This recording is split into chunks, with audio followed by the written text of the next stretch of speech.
Hola a todos, en este podcast voy a estar hablando del muralismo mexicano. El muralismo mexicano fue un movimiento artístico que se dio a partir de 1920, justo después de la Revolución Mexicana. Para entenderlo mejor debemos conocer los sucesos sociohistóricos que llevaron al desarrollo de este movimiento.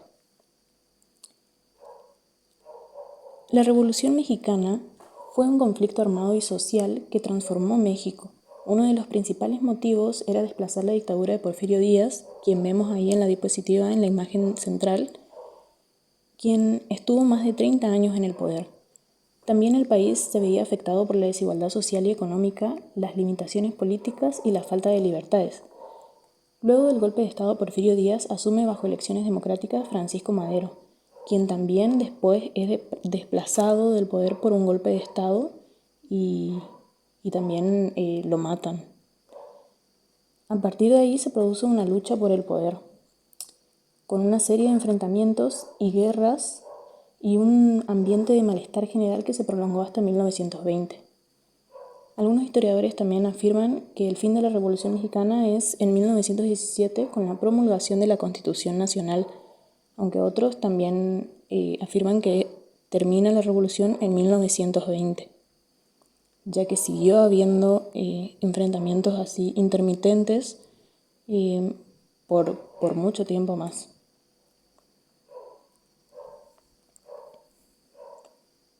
En 1922, el nuevo gobierno revolucionario nacional, en especial el ministro de Educación José Vasconcelos, decidió usar el arte con fines propagandísticos y recurrió a los artistas para crear una nueva conciencia nacional.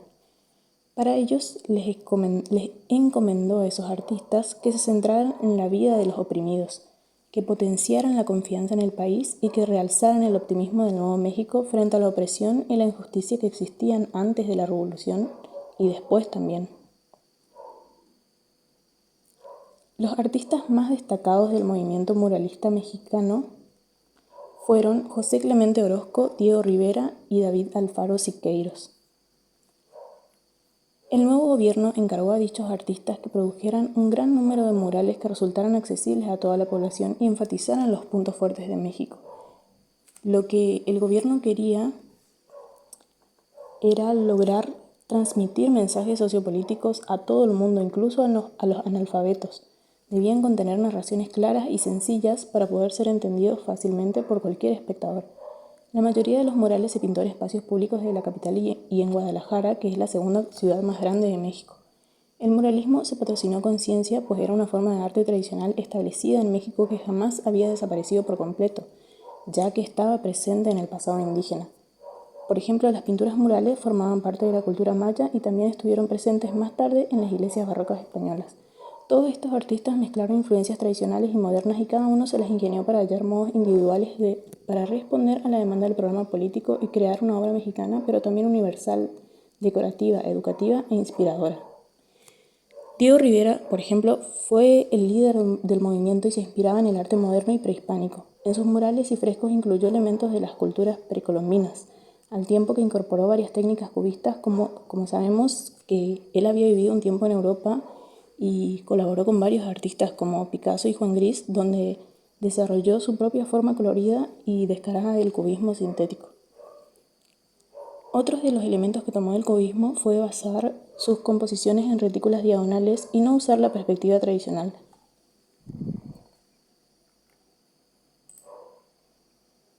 A continuación haré un breve análisis de obra de los artistas Diego Rivera y José Clemente Orozco.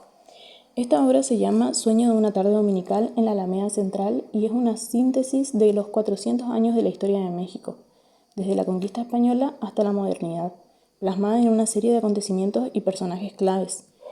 En este mural vemos que Diego Rivera se retrata como un niño corriendo por la Alameda. Le acompañan una cantidad de personajes pertenecientes a la historia mexicana. Al centro están una Catrina o una calavera garbancera de José Guadalupe Posada, quien está a la derecha también. A la izquierda de la Catrina está Frida Kahlo, la esposa de Rivera en aquel entonces. Del lado izquierdo están todos los movimientos de dominación histórica que ha tenido México, es decir, la conquista, colonización, independencia, imperialismo e intervencionismo. mientras que a la derecha están los líderes de las luchas populares y las revolucionarias. La Alameda Central se convierte en un microcosmos del México mestizo, donde el pasado, presente y futuro se mezclan en una atmósfera onírica. El árbol de la vida, ubicado en el centro del mural, simboliza una conexión entre las generaciones y la vitalidad de la cultura mexicana. La muerte, representada por las Catrinas, se integra a la vida como una parte natural del ciclo. En esta obra podemos observar muchos elementos plásticos. Se presenta la figura humana desproporcionada, con rasgos exagerados, uso de colores vibrantes y contrastantes, figuras realistas y expresivas, composiciones complejas y detalladas. Se observa predominio de colores cálidos y uso de modelado del color, así como también la superposición y la disminución de tamaño que aportan profundidad a la obra. Se puede observar también que en la parte izquierda del mural predominan colores fríos, lo cual coincide con la parte más oscura de la historia de México, mientras que en la parte derecha predominan colores cálidos, lo cual coincide con el Nuevo México, donde se ven los personajes históricos del siglo XX y la gente del pueblo. Y ahora voy a hablar del artista José Clemente Orozco. El estilo pictórico de José Clemente Orozco puede dividirse en dos etapas. Durante sus inicios mostró gran interés por los temas sociales del mundo subalterno, bares y cabarets, por lo que su obra tiene cierto parecido con la del artista postimpresionista Toulouse-Lautrec. Posteriormente, la historia precolombina, la historia de México y la crítica al mundo contemporáneo fueron los temas principales en sus murales. Además, Orozco incluyó la estética de los pueblos indígenas, con personajes generalmente hieráticos, robustos e incluso violentos. Asimismo, Orozco viajó a Europa, por donde estudió a los grandes maestros del barroco y conoció a los artistas de vanguardia, de manera que a su regreso a México plasmó todas sus influencias bajo una corriente nacionalista. Este mural se llama Sacerdote Hidalgo y el mural está dedicado al sacerdote Miguel Hidalgo, quien inició la independencia de México. Orozco los retrata con la antorcha de la libertad en la mano. La obra está sobre las escaleras del Palacio de Gobierno en Guadalajara, Jalisco, y mide 4.000 metros cuadrados y fue el último mural que pintó. En cuanto a la técnica, Orozco utilizaba diagonales en composiciones grupales y el uso del claroscuro, resaltando el gigantismo, la monumentalidad y la geometrización para dar dramatismo a sus obras. En muchas de sus obras se pueden observar fuertes contrastes de color, el uso del modelado, uso del gradiente del color, se pueden ver líneas implícitas en la composición, contornos bien delimitados, rostros sumamente expresivos, figura humana que evoca movimiento y dramatismo, pinceladas evidentes. Su obra Barricade, que fue hecha en 1931, que vemos ahí en la diapositiva, me recuerda mucho a la obra de la Crucifixión de San Pedro de Caravaggio, por presentar un esquema compositivo en aspa también.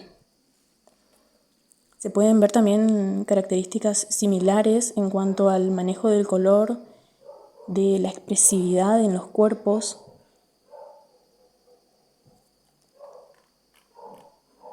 Por otra parte, la obra de Orozco estuvo influida por el expresionismo, con sus colores sombríos e impactantes que realzaban el sufrimiento del pueblo mexicano, mientras que el trabajo de Siqueiros era más dinámico y espectacular, con colores contrastantes que tomó influencias del surrealismo y Miguel Ángel, cuya obra había estudiado durante su visita a Europa. Si bien estos artistas tomaron influencias de otros movimientos europeos en cuanto a la técnica y estilo, lo que buscaba realmente era romper con la estética europeizante y lograr autenticidad en sus obras, siendo uno de los primeros movimientos en legitimar la estética latinoamericana. A mí personalmente me gusta mucho la obra de Orozco en cuanto a su técnica, su estilo, ya que se puede notar la influencia del expresionismo y del barroco, dos movimientos que también son de mi interés. Elegí este tema porque siempre me llamó la atención la historia y el arte de México y me parece un país con una rica diversidad cultural e histórica. Cada obra que formó parte del muralismo mexicano tiene una carga cultural exquisita, propios de ser analizados y estudiados en profundidad.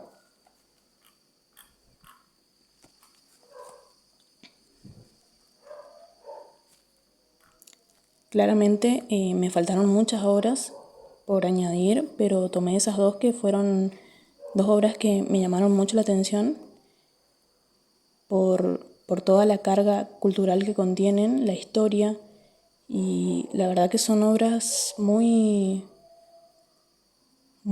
simbólicas también y muy interesantes